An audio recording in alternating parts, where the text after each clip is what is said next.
Bienvenue dans le podcast Dessine-moi un divan. Je suis Candice Medina-Maro, créatrice de ce podcast, dans lequel je vous propose de vous joindre à des aventures et explorations en terre analytique.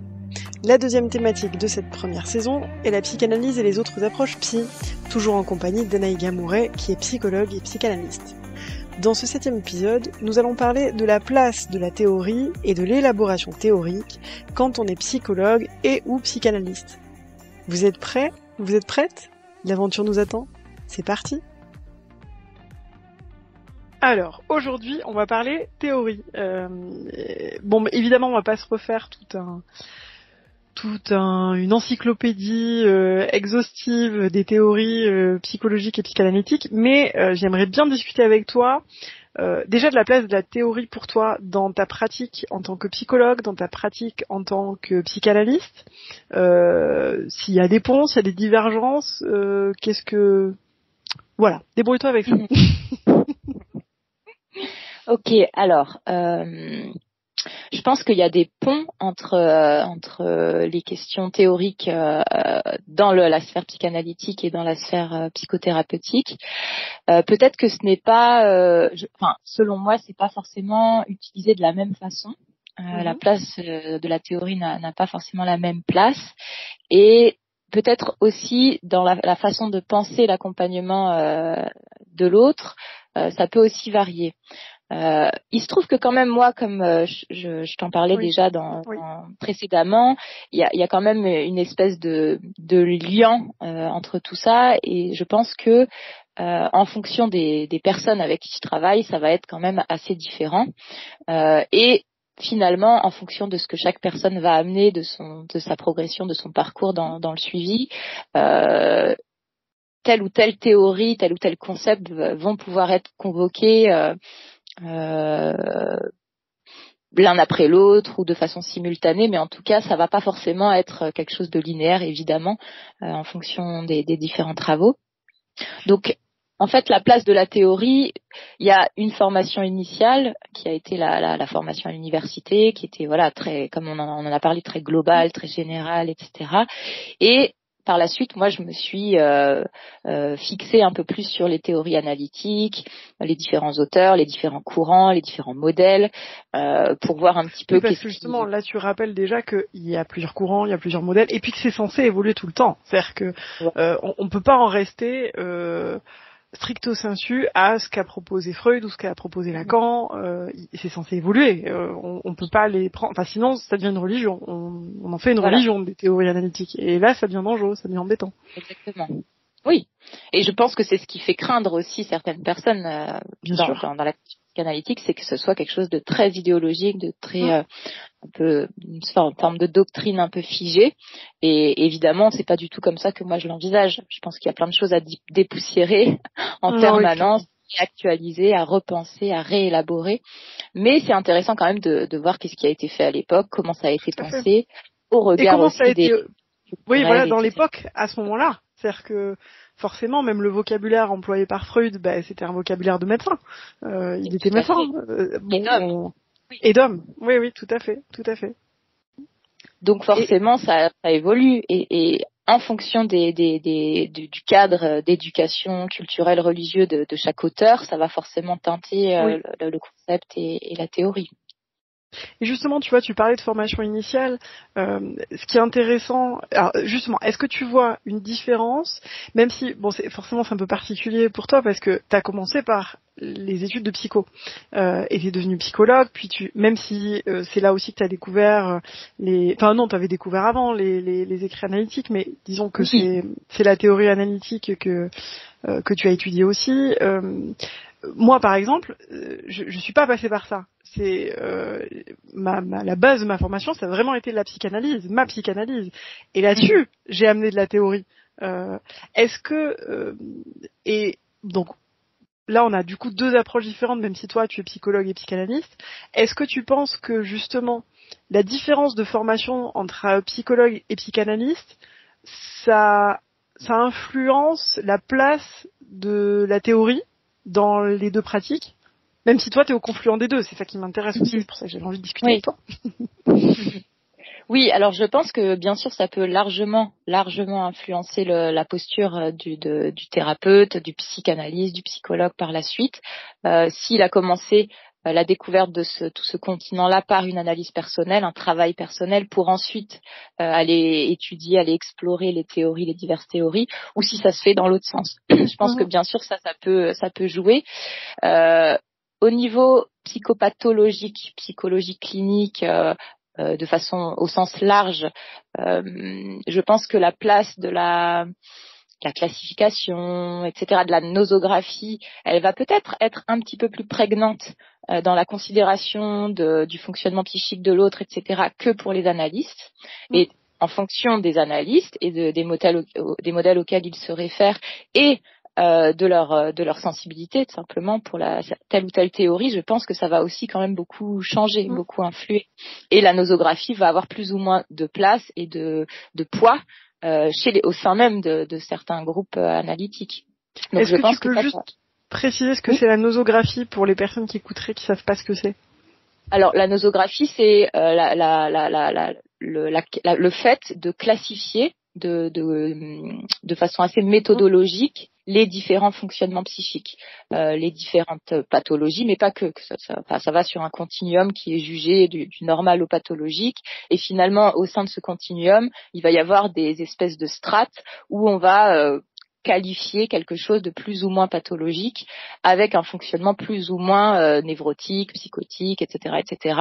Et au sein même de ces grandes familles là, il va y avoir encore des strates et des fonctionnements plus précis. L'extrême caricature de cette question nosographique, c'est le DSM-5, je sais qu'on connaît, qui est issu de la psychiatrie américaine, enfin des pensées plus américaines, anglo-saxonnes, et qui finalement va complètement décortiquer, pathologiser l'humain, le fonctionnement psychique humain, le décortiquer. Justement, si ça évolue, c'est qu'on regarde pas les choses exactement de la même manière, mais oui. Et en même temps, ça questionne justement toute cette question de classification, parce que j'imagine que c'est le cas pour toi aussi. J'ai certaines personnes qui viennent en séance et qui me demandent grosso modo si elles sont folles, si elles sont malades, si elles ont une pathologie. Elles demandent des fois directement comme ça, des fois c'est pas tout à fait demandé comme ça, mais enfin c'est quand même un peu l'idée. Et moi, tel que je vois les choses, je crois pas qu'il y ait de pathologie psychique, dans le sens où je crois pas qu'il y ait de maladies psychiques comme il y aurait des maladies organiques. Il y a bien des personnes qui se retrouvent dans un état psychique parfois très douloureux, très très intense, mais si on regarde leur histoire, si on regarde le moment où ça s'est déclenché, si on regarde tiens, pourquoi d'ailleurs cet état psychique et pas un autre, c'est très parlant. Et ce qui moi me choque toujours beaucoup, c'est de recevoir des personnes qui parfois ont reçu des diagnostics, ont été médicamentées, hospitalisées, parfois mais des trucs qui ont duré longtemps, et en fait personne leur a jamais demandé qu'est-ce qui leur est arrivé. Oui. Il y a vraiment des personnes ne s'est jamais intéressé à leur histoire en fait, à ce qu'ils ont vécu, à comment ils en sont arrivés là, comme si finalement, pouf, ils étaient tombés malades, comme je sais pas, ils auraient chopé le Covid, ou développé un cancer, ou tu vois, et que bon, ben c'est comme ça, ils sont malades, point. Et ça, pour moi, c'est quelque chose qui me semble extrêmement embêtant, parce que c'est passer à côté de l'histoire de la personne et de ce qui fait que tiens, pourquoi elle est dans cet état-là psychique à ce moment-là. Et parfois des choses très très très aiguës, très douloureuses, mais ça parle de leur histoire. C'est là le risque évidemment de cette question-là nosographique, de classification, d'étiquetage des fonctionnements des personnes, quelque chose qui serait un peu essentialisant, qui serait un peu figeant. Je pense que c'est vraiment le risque, c'est-à-dire qu'on passe à côté de l'histoire singulière de la personne. Au profit de quelque chose de économiquement, psychiquement, c'est plus économique effectivement de classifier. On a tous tendance à le faire. Oui. Et on en a besoin. C'est aussi comme ça qu'on apprend le monde. C'est ok. Bien sûr. Voilà. Mais par contre, dans cette question-là, dans cette sphère-là très spécifique de l'humain, effectivement, le risque, c'est de passer complètement à côté de la particularité, de la singularité de chacun et de chacune, et du coup d'être complètement à côté de l'objectif initial, à savoir l'accompagnement, le déroulement un petit peu du sens, etc., du récit. Donc ça peut être intéressant pour identifier ce qui est en train de se passer ou ce qui s'est passé. Tiens, là, l'état dans lequel vous êtes ou l'état dans lequel vous avez été, ça correspond à ça. Mais en faire quelque chose qui serait structurel ou qui serait, comme tu dis, essentialisant, là, je te rejoins, ça me paraît vraiment dangereux. Bien sûr. Oui, oui. Et puis souvent, malheureusement, une fois qu'il y a eu un diagnostic, alors pas tout le temps, c'est vrai que poser un diagnostic, poser une étiquette, ça peut rassurer, ça peut soulager, ça peut faire, comment dire, mettre une espèce de balise pour un point de départ. Mais Ça peut malheureusement, être une derrière, ça peut figer. identification. Identifier ce qui est en train de se passer. C'est là où c'est toujours pareil, le vocabulaire est important, c'est-à-dire que évidemment on parle de diagnostic. Je dis évidemment parce que c'est le terme qui est généralement employé, mais sauf que diagnostiquer, ça renvoie, le terme renvoie à la maladie, renvoie à la Et oui, pathologie, et c'est fait pour. On est dans le même c'est le domaine. principe. J'aime bien l'idée d'identifier. Bah tiens, on identifie que cette personne-là, elle est en train de traverser une dépression. Ok. Qu'est-ce qui fait qu'elle est en train de traverser une dépression? Où Et oui. cette personne-là a clairement vécu un délire schizophrénique. Ok, qu'est-ce qui fait que cette personne-là a vécu un délire schizophrénique? Et identifier, c'est là où c'est intéressant de pouvoir identifier, de se dire, ok, j'arrive à identifier que c'est ça. Mais qu'est-ce que j'en fais? Qu'est-ce que ça dit finalement surtout? C'est à partir du moment où on fait parler cette identification que le travail peut enfin peut-être commencer. Bien sûr.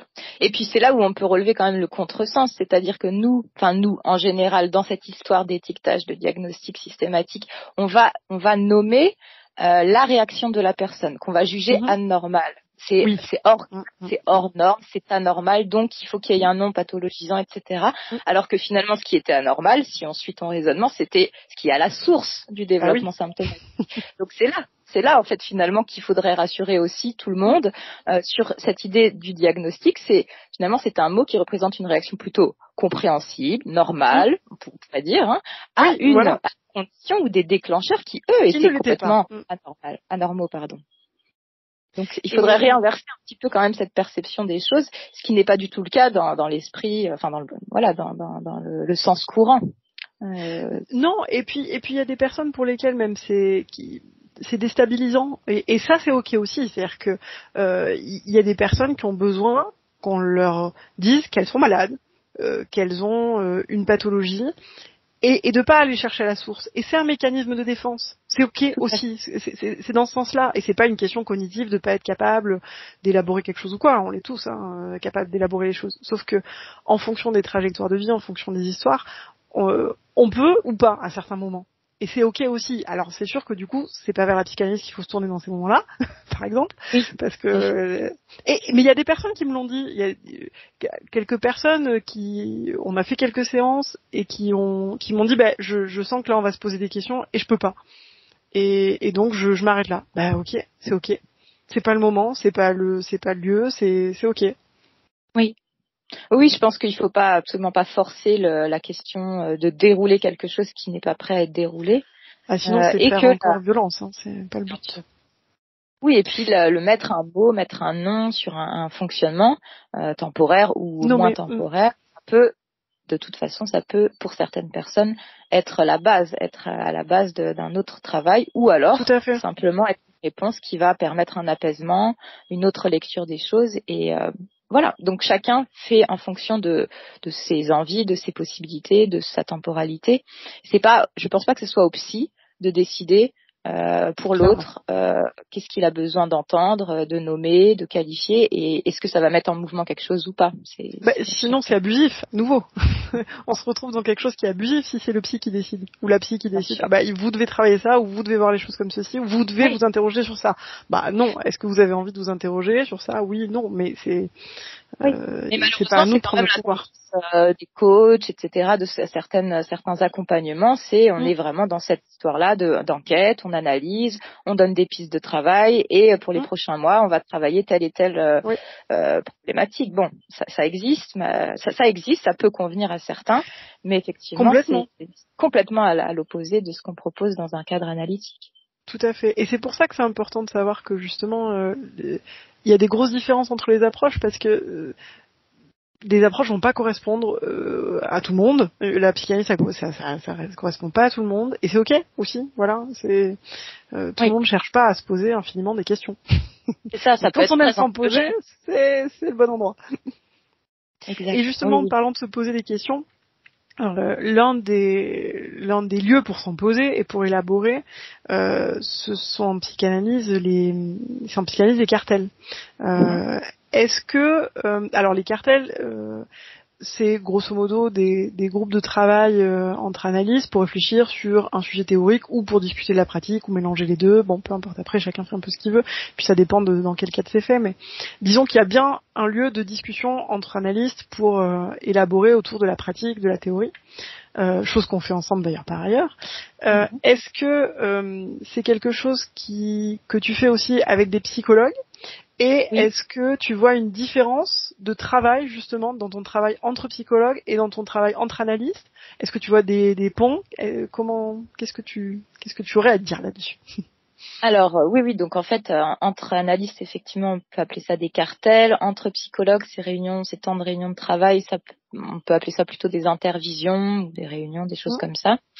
Alors tout dépend des personnes avec qui on travaille. Bizarrement, ça dépend des personnes. Une fois de plus. Moi je travaille en intervision avec des psychologues d'orientation analytique ou des psychologues psychanalystes. Donc forcément, ça va peut-être les différences vont être peut-être moins perceptibles que pour d'autres orientations, pour d'autres psychologues cliniciens d'autres orientations. Mais il y a quand même peut-être une petite différence justement par rapport à cette place de la classification, de la nosographie. J'ai l'impression quand même que dans le travail avec les psychologues, la question du diagnostic, de la classification est peut-être un peu plus présente.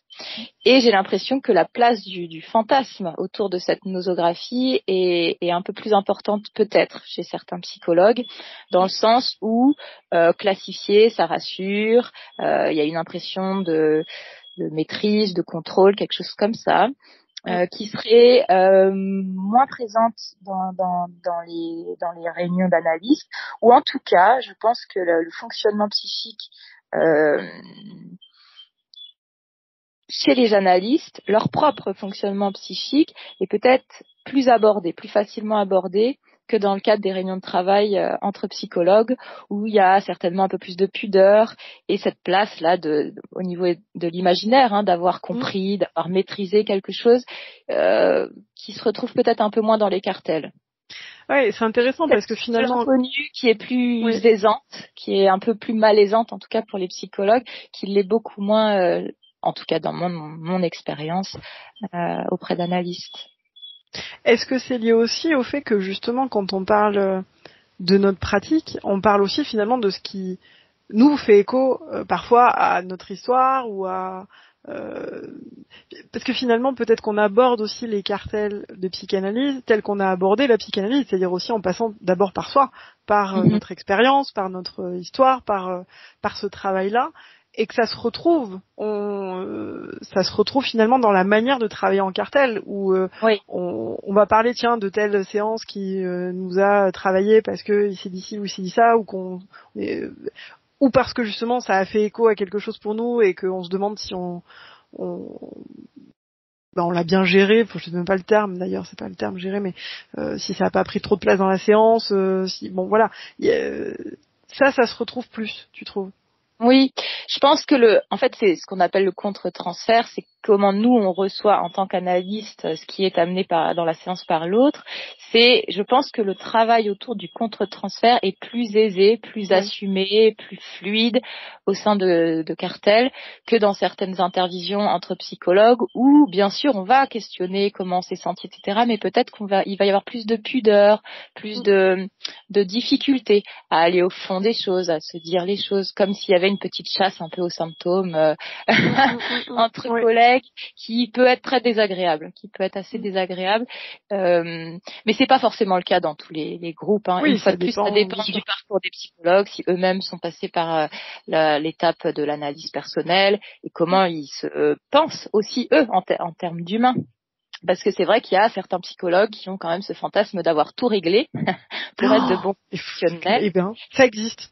Des gens qui ont tout réglé. Ça existe et on peut vite tomber dans ce panneau-là parce que effectivement, ça peut être quelque chose. Quand la place de la classification, de cette nosographie-là, elle est un petit peu tyrannique dans l'esprit de certains professionnels, ça peut effectivement être un fantasme assez tenace de penser tout gérer, tout contrôler pour pouvoir ça parle de soi. Ça parle de Et soi, oui. c'est-à-dire que bon, il y a les gens qu'on peut classifier dans tel ou tel truc, et puis il y a moi qui suis normal. Oui, C'est voilà. Et là, ça pose quand même question. Mm, En bien effet. sûr. Et est-ce que tu trouves que justement par rapport à ta pratique, est-ce que ces échanges entre psy de manière générale, quel qu'il soit, c'est quelque chose qui est important pour élaborer ta pratique et puis continuer à travailler sur la théorie et continuer à l'élaborer puisqu'elle est censée continuer à se réinventer tout le temps? Oui, pour moi c'est complètement essentiel. Enfin, je sais pas comment je pourrais travailler dans ce milieu-là sans avoir des échanges Mm. réguliers avec des collègues, des pairs, pour justement mettre au travail des blocages, des choses délicates, ou même des accompagnements qui se passent plutôt bien, mais qui sont Mm. voilà, qui relancent Oui, des parce choses. qu'on partage aussi ce qu'il y a de beau. Parfois, Bien c'est sûr, juste, on se raconte, c'est tiens, important. telle chose qui a été belle et qui, ah ouais, oui, on partage pas que les choses qui nous ont mis en difficulté ou qui ont fait écho à notre histoire. Il y a plein de choses très belles qu'on s'est racontées qui se sont passées en séance. Oui, oui, oui. Et c'est très important de relever aussi quand ça va bien, quand ça se passe bien, quand il y a des choses, même forcément si on comprend pas exactement ce qui s'est passé, mais Oui. que ça a eu des conséquences positives. Donc c'est très intéressant de pouvoir partager ça. Et puis il faut rappeler quand même les psys sont des humains qui vivent dans le même Ah monde et bon? la même société que les autres. Et donc en Ouais, fait ça. ça fait du bien aussi de se réunir entre soi. Là je prends l'exemple du confinement. Mhm. Pendant ce confinement où la plupart des gens ont quand même plus ou moins mal vécu les conditions d'enfermement, de perte de liberté, etc. C'était également le cas des psys qui se Bien sont sûr. retrouvés aussi, comme tous les autres, bloqués, coincés, inquiétés, enfermés. Alors qu'est-ce qu'on fait de ça quand on a des appels de personnes qui Mhm. sont justement dans l'instant, dans le moment présent, pris dans des contraintes que nous-mêmes on On vit. traverse, tout à fait. Je trouve que c'était vraiment important là d'avoir ces groupes de travail également pour pouvoir simplement échanger et se confier et puis pouvoir élaborer un peu nos ressentis autour de ces contraintes-là. Donc Ça bien montre sûr, à quel c'est point on essentiel. a besoin que la parole circule, finalement. Oui, Euh, la parole doit circuler, elle s'ouvre, elle n'est pas juste entre l'analysant, l'analysante et l'analyste, elle est aussi entre analystes, et même pour l'analysant ou l'analysante, elle est avec, cette parole elle se poursuit avec les gens de son entourage. C'est pas un travail clos, et pour nous en tant qu'analystes, en tant que psy de manière générale, le travail peut pas être clos sur nous-mêmes. On a besoin de l'ouvrir aux autres. oui, complètement, Ça doit parce que circuler sinon tout ça. on s'enferme, voilà. Non, on retombe dans le piège, l'enfermement de la secte, de Mm. l'idéologie. Qui s'épuise, qui manque d'oxygène et qui risque effectivement de diverger vers quelque chose d'assez tendancieux. Donc c'est très important de travailler avec les autres, de rester attentif aussi à ce qui se fait par ailleurs et de pas rester Et, tout seul dans son coin. Alors Et là, pas juste pour se conforter dans le fait que les théories élaborées jusque-là sont forcément bonnes et justes et pertinentes, mais aussi pour les questionner, justement, eh ben pour oui, continuer à ça. ouvrir, continuer à réinventer. Hein. On a la tâche de continuer à réinventer la psychanalyse en permanence. Eh oui, complètement. Et c'est sans ces groupes-là de travail, sans ces moments de rassemblement, c'est complètement impossible, je pense, de Mm. travailler tout seul dans son coin. Oui, c'est une partie essentielle. Mm. Oui, complètement. Donc oui, donc ça occupe une place essentielle du travail. D'ailleurs, il fut un temps où c'était compris dans les les horaires de travail par les institutions, ou même c'était D'accord. même pris en charge. Maintenant, c'est effectivement à chaque professionnel dans son coin, à chaque psy de faire ces démarches-là. Mm. Mais oui, il fut un temps où il y avait c'était compris Oui, dans c'était les temps même de temps. institutionnalisé, oui. Ok. Oui. Je vous propose qu'on ponctue là-dessus, et d'ici la prochaine fois, je vous souhaite de belles explorations.